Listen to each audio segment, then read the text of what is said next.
some people have tried to tell me, because I pointed out in my videos on He-Man that classic Teela, Filmation Teela, is not in any way sexualized. She's not. She's not sexualized. She's idealized, and they blew up at that. How can you say she's not sexualized? She's always being captured and bondage and whatnot. No, sweetheart, that's your Google image search that found that. Have you watched the series? Occasionally she's captured, but she's never in any kind of little sex kitten pose or anything like that. What makes them think it's sexualized is that these are idealized physical forms, both the men and the women. You know, they were doing rotoscoping for the animation. They actually brought bodybuilders in, male and female. They brought bodybuilders in. They took the film, you know, or the pictures for references. They filmed them, you know, for rotoscoping purposes. That's what these are, completely idealized forms, you know, bodybuilders, people who work their bodies to that pinnacle of muscular, you know, perfection in that sense. That's what they're showing. So people got all up in arms too. And it's funny how, again, it used to be, another cartoon I really enjoy is Spider-Man and His Amazing Friends. And if you watch any kind of, you know, documentaries about that, it's funny. Firestar, in the first season, whenever you were seeing her from the back, you would see a little bit of the butt crack on her suit there, right? And the artists were saying, we're not like, oh, we get off on seeing her butt crack. No, that's silly. It's there because they're drawing the perfect idealized physical form. And with her suit kind of being monochromatic like that, it kind of looks silly. It looks flat. They had to provide some sort of depth. Yes, a booty, a butt, if you will, but just in the same way that they had to provide, you know, arm contours or a breast contour, gasp, you know, because this is supposed to be an idealized form. And the Puritans of the day couldn't handle that, you know, so the second season, they had to remove all the butt cracks, you know, oh my gosh. They were doing it with Spider-Man too. It's just that his suit wasn't monochromatic, you know, in terms of that. So you couldn't tell as much. But that was the extreme, crazy, censorship, puritanical right wing in that respect, right? Extremists there. Now it's flipped. Now the wokes want to censor everything. Now the wokes need to cover her up because it's sexualization if you don't. No, it's not. Now look, there's a problem. There's a problem with sexualization and objectification. Now you can not have a problem with it if you want. You know, I've come to believe there's a problem with it myself through my own religious beliefs. But even if you don't think there's a problem with it in general and other characters, you should realize that there are certain characters in which you don't do that with. So like, for example, when I put the thumbnail, I'll bring it back here. In that picture, the second one from the right, that's not Teela. That is in no way Teela. That's some artist. I don't even know the name of the artist. You Google Teela image search and you'll find a bunch of people, you know, doing these kinds of things. That's not her. That's a Teela that only He-Man should ever see. Okay, that's an intimate Teela. That's a moment between her and He-Man. That's that. This is not her. She in a children's cartoon or whatever. That should not be done. Then now you're seeing the same amount of skin on her there as you are in the two pictures to the left. But in that picture, she's submissive, she's inviting, she's alluring, she's being seductive, right? She's inviting you to look at her with a motive of what do I want to use her for, right? That's where the objectification comes in. That turns me on is what they want to hear from the audience there. You know, what do you want to use her for, basically, is what's inviting you like that. Now, even if you're okay with that kind of art in general, you should realize that there are certain characters and certain icons which should never be portrayed like that. Let me put it in a different context. You should never, ever see Superman, an image of Superman picking his nose. You should never see an image of He-Man picking a wedgie out of his fur, you know, trunks there. That's an improper or disrespectful handling of the specific symbol that those characters are the specific work that those symbols do in our culture and in our consciousness. Superman, He-Man, they're aspirational heroes. They're there to inspire. Now, that's not to say that you can't, I mean, I wouldn't want to look at it, but you can't go pick up a Mad magazine or something and see characters picking their noses or whatever, you know. Fine, if that's your thing. But the idea is that you don't do that with certain icons. It's a disrespect. It's disrespect, but let me try and put it a different way. It's counterproductive to the work that they're supposed to do in our society. It's an iconoclast motivation. It's an it's a deconstruction. It's a deconstruction. You know, so just like you should never see Superman kill. Well, that's the same thing. You should never see a character like Teela or Wonder Woman sexualized. Wonder Woman's another one that they can't tell this difference between. They just they just wring their hands all over the place because Wonder Woman's old costume is so problematic. Oh my gosh, it's just, you know, I did a video that you should go check out if you haven't seen it. It's called Wonder Woman Stop Screwing with the Costume. And I talk about how her costume is beautifully symbolic. Every piece of it is made to make iconic that idealized feminine form. She should be showing off her body in that respect in terms of the idealized feminine form, not in terms of inviting you to want to use her for your own sexual gratification. No. So you will see images sometimes, fan art, or sometimes they even make it into the comics, and that's a problem. They shouldn't, where you've got them putting her in like a little sex kitten pose or something, or you know, and she started out with the whole bondage thing with Marston, but even that, even though there's a sexual thrill there ingrained in his philosophy, it's still more of a liberation. It's breaking free of those chains, and that was all part of a greater philosophy. But they can't make that differentiation. I didn't like it on Rebirth Wonder Woman because symbolically her suit was so powerful and profound with the actual trunks as a bottom. But in skirts in general, no. I mean, She-Ra, you know, classic She-Ra, the real She-Ra wears a skirt without any little shorts underneath or whatever. Yeah, skirt. There's nothing wrong with a skirt. There's nothing wrong with the battle skirt, you know, if that's key to the character or whatever. No, nothing wrong with the skirt in general.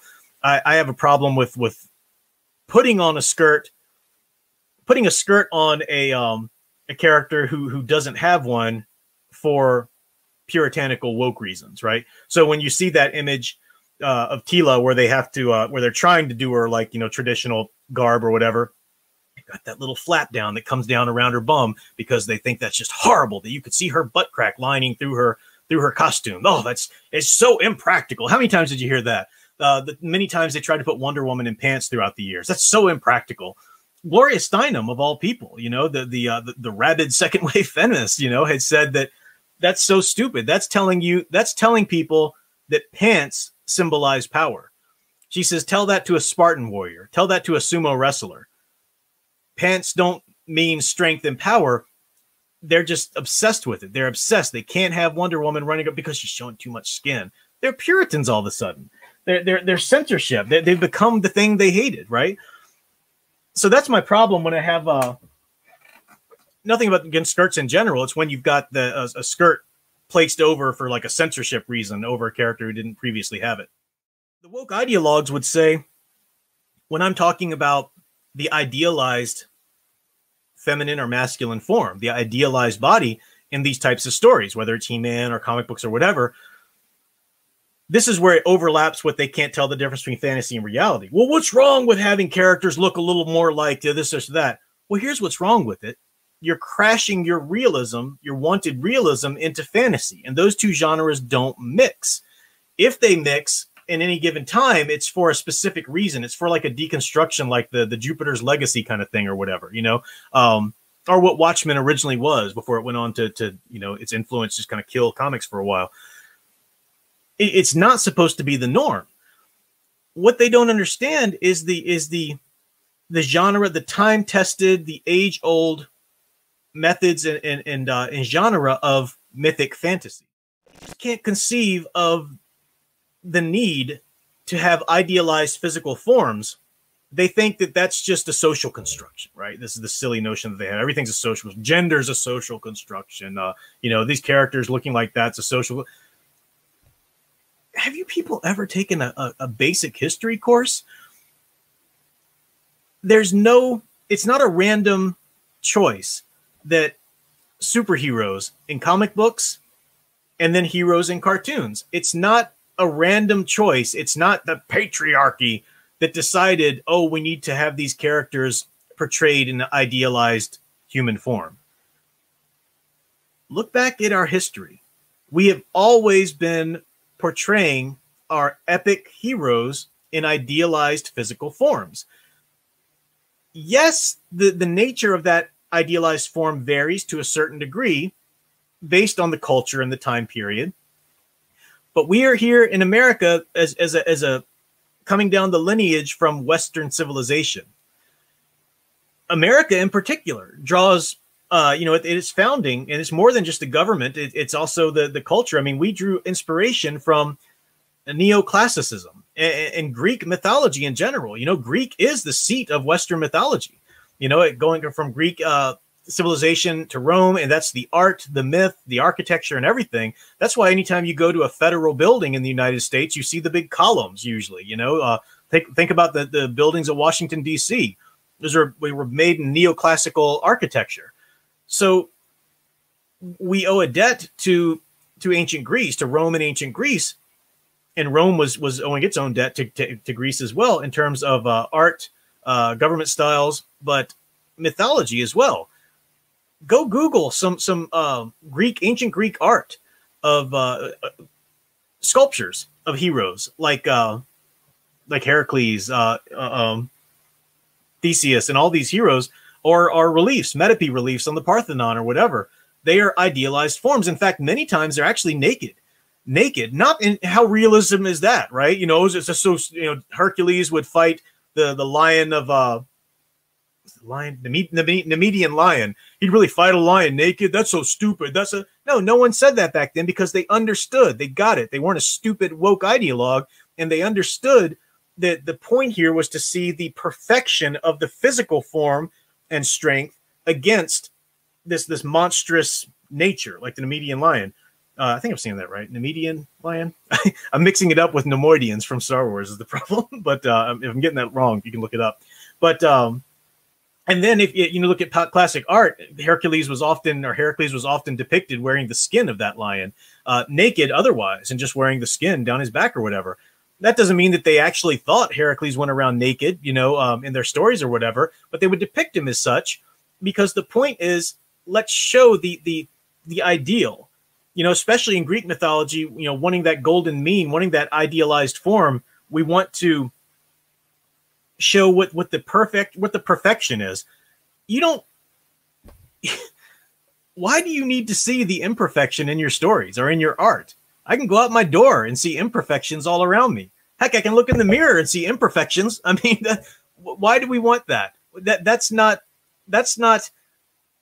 what we should be aspiring to, whether it's in physical form or moral form, right? In terms of the morality. But this is what the woke ideologues want to do. They want to get rid of any idea that we should have to change ourselves, any idea that we should have to aspire to. Because what is the woke ideology? The woke ideology is not that you should have to better yourself. You shouldn't have to work for anything. You shouldn't have to try to be better. If you're lucky enough, all you need to do is scrounge around and try to find ways in which you can punch some holes on your victim card. And if you're lucky enough to have a few of those holes punched, well, then everything bad that ever happened to you is somebody else's fault, and it's their privilege, and you are already amazing, and you should just already be able to succeed. That's what they want to reflect in mythology because that's what they want to happen to them in real life. And on some level, they're creating a system. They're creating a system of publishing in Hollywood where you fail upwards, right? How does J.J. Abrams keep getting work? I have never understand this. In the comic world, Marvel Comics, right? How do these characters, these people still get work when their runs are just so horrid? How's Nick Spencer still writing comics? Well, it's because he puts the right ideologue nonsense in his comics, and that's all they want. That's all they care about. We talked about it before. It's not a business. I mean, it should be, but it's not. They're not running it in terms of a business. They just getting the agenda out is limitlessly more important to them than making money. So they will try to bring down that standard, to treat fantasy as though it's realism, to treat idealization as though it's sexualization, and we should be fighting against that at every point. Our women need to be covered, and they need to look like men. That is ridiculous. And this brings us to the other problem here, which I've talked about in some other videos, how they don't believe, or they believe there's a big difference between sex and gender. No, you can be biologically one or the other, and they're even kind of defeating themselves on that with the whole transgender movement. No, even if you're biologically one way, you can choose to be whatever you want, It's kind of silly nonsense.